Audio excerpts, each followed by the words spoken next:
À quoi on s'attendait? Comme je l'ai dit, il n'y a pas vraiment de surprise. Les joueurs ont clairement abandonné le PL. Mais il n'y a pas de surprise. Au final, on est mauvais jusqu'au bout, surtout en PL. Cependant, j'ai retenu quelques points dans ce match-là, points positifs comme points négatifs, et on va en discuter ensemble. Je vais partager mon avis là-dessus. Sur ce, à tout de suite.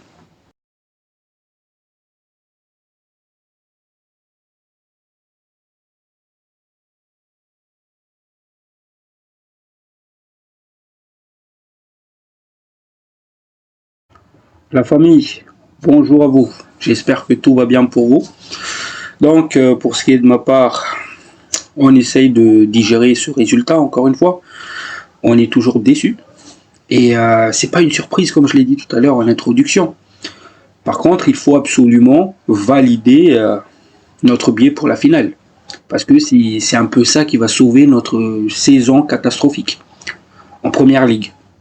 Comme je l'ai dit aussi pendant le preview, c'est que personne nous respecte en PL. Et Brentford aujourd'hui, ils sont partis pour nous mettre une fessée. Par contre, on a vu un sursaut d'orgueil de Manchester United et j'espérais jusqu'au bout pour chercher un match nul. Mais bon, ça c'est pas passé comme cela. Donc, comme je l'ai dit, il y a plusieurs points que j'aimerais aborder dans ce match-là.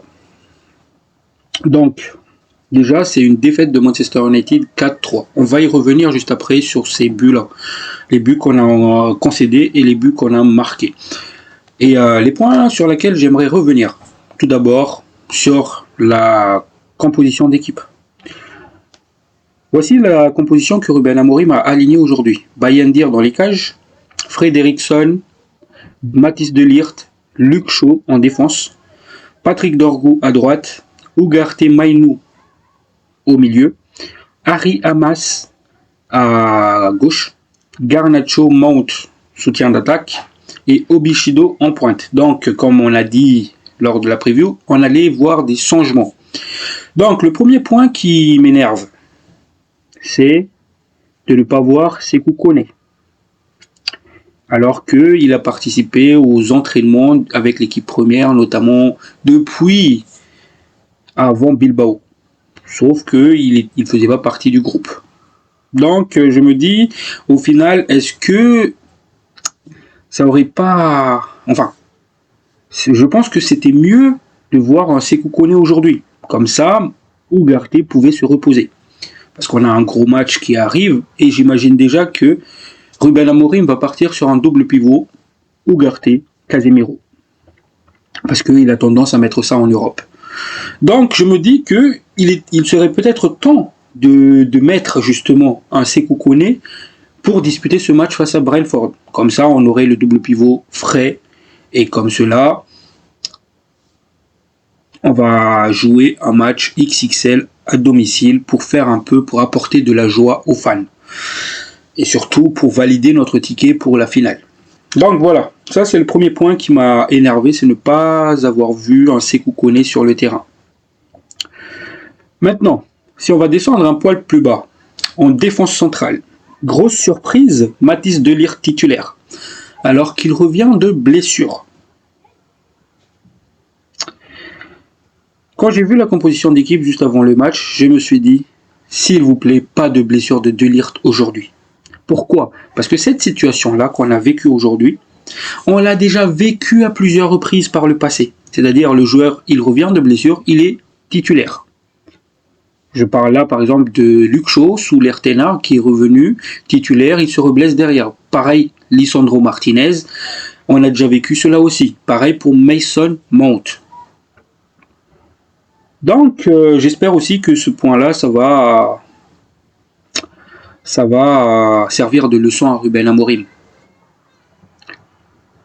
Il ne fallait pas se précipiter sur Mathis de Ligt. S'il voulait vraiment faire de la rotation, il fallait que Lindelof joue pour encadrer un peu Luke Shaw, Lindelof, Frederiksen. Ce qu'on a remarqué aussi, du coup, dans ce domaine défensif, c'est que il y avait un problème de taille, notamment sur le deuxième but de Brentford où Frederiksen se fait bouffer. Il se fait clairement bouffer. Mais après, c'est un jeune gamin, il faut lui laisser le temps. Voilà. L'autre point sur lequel j'aimerais revenir, niveau gardien de but. On n'a pas un pour rattraper l'autre, clairement. J'étais un peu content de voir un Bayandir titulaire, mais ce que j'ai vu aujourd'hui de Bayandir, ça confirme que c'est pas un numéro 1. Il n'est pas fait pour être numéro 1. Ok, sur les buts qu'il a encaissés, je n'ai pas vraiment de reproches à lui faire, mais ce que j'entends par là, c'est que il doit communiquer avec ses défenseurs. Combien de fois aujourd'hui il n'a pas communiqué avec ses défenseurs? Et aussi sur les dégagements, il s'est fait contrer 2 fois. Heureusement qu'il ne s'est pas fait punir. Donc voilà, ça me plaît pas. Et l'autre point que j'aimerais revenir. Du coup, ça sera plutôt positif ce que je vais parler maintenant. C'est que parmi ces 11 joueurs titularisés aujourd'hui, il n'y a que 2 qui est potentiellement, voire même 3 qui est potentiellement titulaire lors du match retour face à Bilbao. C'est ça. Donc, peut-être on va voir un Garnacho titulaire, on va avoir Ugarte titulaire et on va voir Dorgu potentiellement titulaire. Donc, ce que j'aime bien, c'est que Ruben Amorim a fait tourner l'équipe. Mais comme l'a dit justement Mason Mount à la fin du match, c'est que peu importe le 11 titulaire, on devait gagner.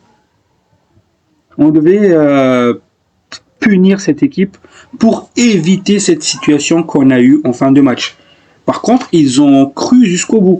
Donc en fait, malgré tout cela, cette équipe a eu un sursaut d'orgueil. Parce qu'on était mené 4-1.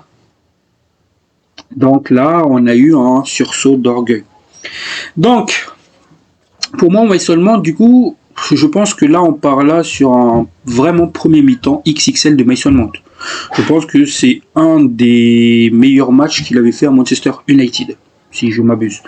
Parce que dans ce match-là, il a eu des bons déplacements. Il était intelligent dans ses déplacements. Et d'ailleurs, le coach Ruben Amorim a tenu à souligner cela en fin de match. C'est que ce joueur-là, il est vraiment intelligent. Au-delà du but, il faut regarder son placement. Au-delà du finition, il faut revenir sur le placement de Mason Mount dans la surface. Donc, il a eu ce but-là, du 1-0, et il a failli aussi délivrer une passe décisive en fin de première mi-temps, où Garnacho se loupe complètement. Enfin, il passe de travers. Il passe à travers la balle. Donc, on a vu un Mason Mount qui a pris ses responsabilités, et on a vu aussi un Garnacho qui tentait d'agir en tant que patron. Et toujours brouillant, Garnacho, mais je le trouvais assez percutant. Il a pris des bonnes décisions, je trouve, avec ses passes en retrait, qui a trouvé notamment un Mason Mount, et il en a fait 3 comme ça, des passes en retrait où il déborde, il fait de la passe en retrait, et aussi il est auteur d'un but magnifique, c'est-à-dire Garnacho s'en sort dans ce match-là avec un but et une passe décisive. Donc voilà. On a vu des jeunes titulaire, mais qui était assez naïf. Je parle là de Patrick Dorgu. Mais ça, notamment Ruben Amorim est revenu sur ça, il a dit que s'il est encore naïf, mais c'est quelque chose qu'il faut travailler. Il est naïf dans le fait de se positionner, dans le fait de gagner ses duels et de finir. Mais ça, c'est quelque chose qu'il va corriger au fur et à mesure des entraînements. Encore une fois, je vous rappelle que c'est un gamin de 17 ans, je ne vais pas lui tomber dessus. Il va s'adapter petit à petit et voilà, le talent il le possède, mais voilà.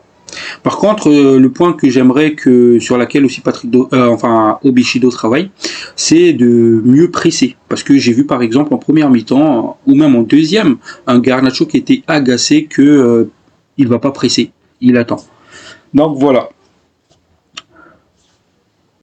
Ensuite, on va parler de Ugarte. En fait, les gars, Ugarte, maintenant, ça fait quelques matchs que je commence à aimer ce qu'il fait au milieu de terrain. Qu'est-ce que j'entends par là? C'est que avant, je voyais un Ugarte qui était statique, qui faisait ses passes latérales, passes sécurité. En phase offensive, je parle. Et dernièrement, moi, je vois un Ugarte qui prend la balle, qui va percuter, qui va casser des lignes. et qui va chercher des passes. Je pense en fait que Ugarte, il a fait du progrès dans le jeu.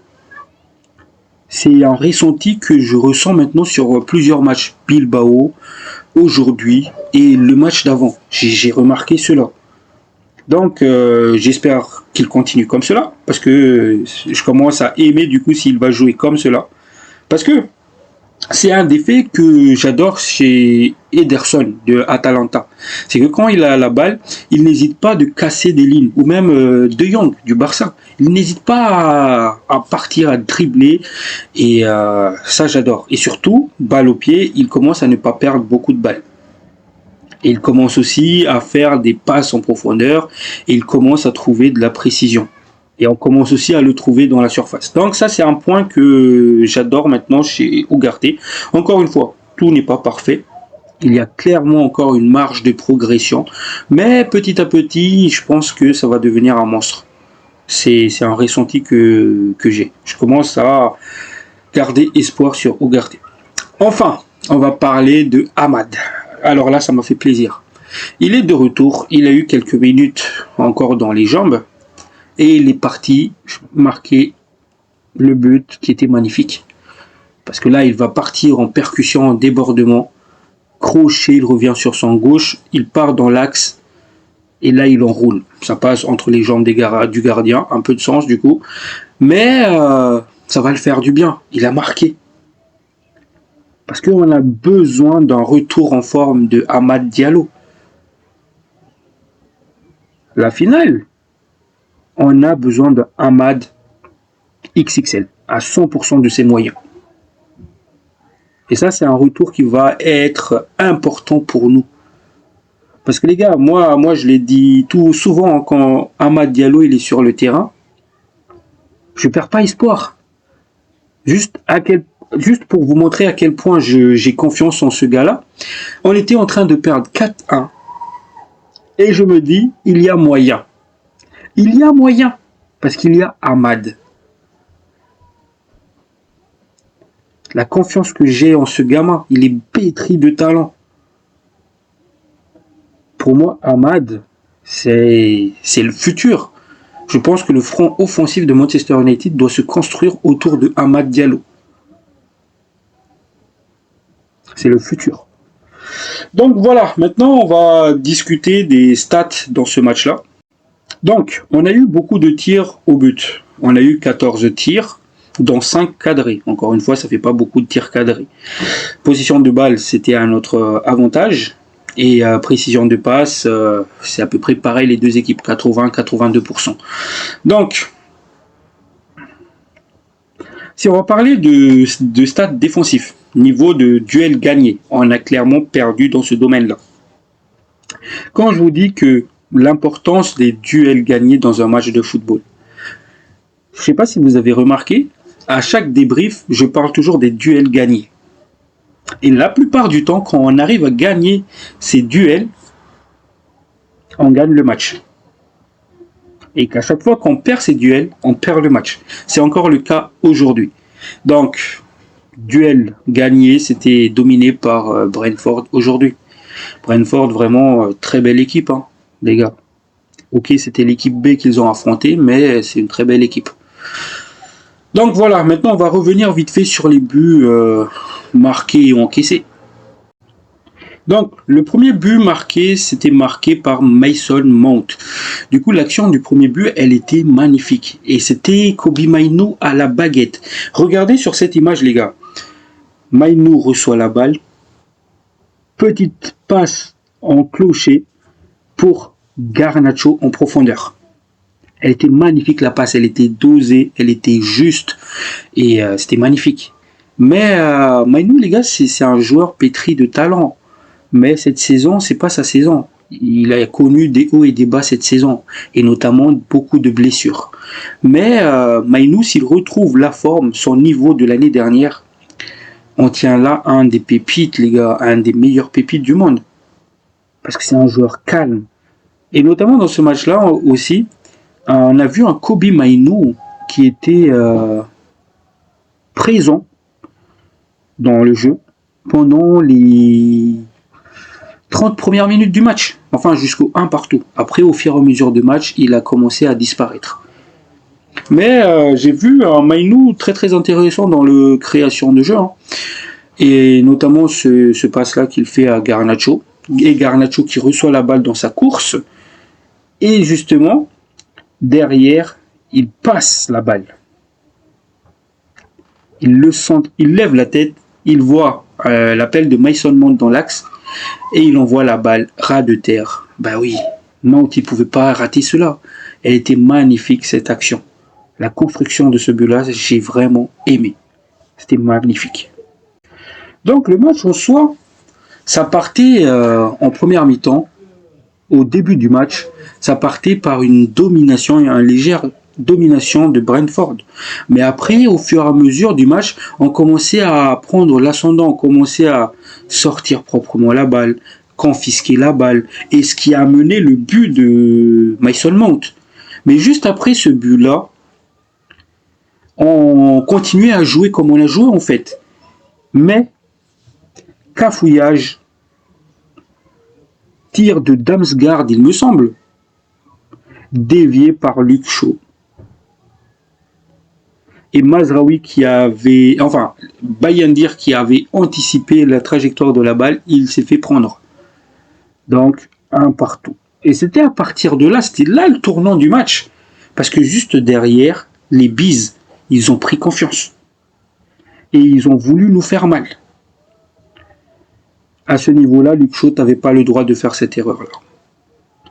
J'entends que tu t'avais pas fait exprès. Mais notamment au début du match aussi, tu te rappelles, où tu voulais faire le passe en retrait. Où tu as failli marquer contre ton camp. Finalement, tu l'avais fait dans ce match-là. Parce que c'est un CSC ce but-là. Encore une fois, le joueur, il n'a pas le rythme encore. Parce que ça fait longtemps qu'il n'a pas joué.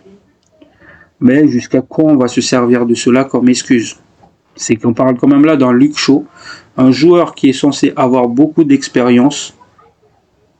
Il fallait plutôt dévier cette balle-là en corner, pas dans tes buts. Donc voilà, c'était à partir de là que le match a changé. Puis juste derrière, les Bees, ils ont enchaîné le 2-1 sur justement où Fredriksson se fait bouffer sur un duel aérien. Et juste avant cela, en fait, il y avait De Ligt qui sortait sur la défense, sur l'attaquant, Wissa, il me semble, où il se blesse. Et le jeu continue toujours. Alors que je pense qu'il fallait arrêter le jeu parce que priorité pour le santé du joueur. Mais non, l'arbitre du coup a laissé le jeu. Juste derrière, centre de Bemou qui trouve l'Allemand là. L'attaquant allemand, le numéro 7 de Brentford, qui a dominé Fredriksson sur un duel aérien. Donc, but, le 2-1. Donc, n'hésitez pas à me dire d'ailleurs dans le commentaire qu'est-ce que vous en pensez de ce deuxième but de Brentford. Est-ce que selon vous, ça aurait dû être annulé ou ça aurait dû jouer justement? Donc, voilà, encore une fois, on se fait prendre parce qu'on a quasiment arrêté de jouer parce qu'on pensait tous qu'il y avait faute. Sauf que il suffit juste de regarder en fait le début du match et on voyait beaucoup l'arbitre qui laissait jouer beaucoup d'actions. Donc il fallait continuer le jeu. Juste derrière aussi, on prend en deuxième mi-temps, on prend le 3-1 et puis vient ce quatrième but de Brentford. Magnifique passe entre les défenseurs. Wissa derrière qui délivre un magnifique passe décisif pour le numéro 7, ou bien c'est le contraire, c'est le numéro 7 qui va servir Wissa, un truc comme cela. Et du coup, le quatrième but de Brentford, c'est Wissa qui le met. Encore une fois, là, on voit clairement une erreur de placement. On s'est mal aligné. Du coup, il n'y avait pas de hors-jeu. Donc, voilà. Donc, on était mené 4-1 au final. Et on s'est dit, bon, c'est mort. On est parti pour prendre une fessée. Mais derrière, il y avait le but magnifique de Garnacho, qui va percuter, crochet, il élimine Bemou et le défenseur en même temps. Il revient dans l'axe sur son pied droit, et il allume la mèche. La balle, elle part en lucarne. C'était magnifique. Vraiment, dans la construction, c'était magnifique ce but-là. Et du coup, c'était le but du 4-2. Derrière, sur une magnifique aussi percussion de Hamad Diallo, on vient inscrire le 4-3. Elle était magnifique aussi, la construction de ce but-là. C'était Hamad Diallo qui a fait tout le travail, je vous l'accorde, mais ça montre encore une fois le talent du joueur. Et c'est pour cela que je vous dis, qu'est-ce que ça va nous faire du bien en Hamad Diallo à 100%. Et ce but-là, c'est toujours bon à prendre pour lui, pour la confiance et pour retrouver son meilleur niveau au plus vite. Donc au final, il restait à peine 3 minutes de jeu. On espérait tous, je pense que vous tous, vous étiez pareil, vous attendez le 4 partout. Parce que Manchester United nous habitue à ce genre de match, à des fins de match de folie. Donc moi, je m'attendais clairement à un 4 partout. Je pensais qu'il y avait largement le temps de le mettre, ce 4e but. Mais ça s'est jamais arrivé au fur et à mesure du match. Donc voilà, le score final, du coup, c'était 4-3. Pour une équipe B, c'est pas mal. C'est pas mal dans le fait où on a vu un sursaut d'orgueil de l'équipe. Et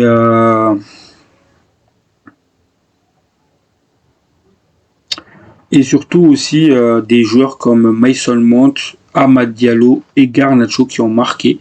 C'est toujours bien à prendre pour la confiance. Mais en soi, le résultat, évidemment, à quoi on s'attendait encore.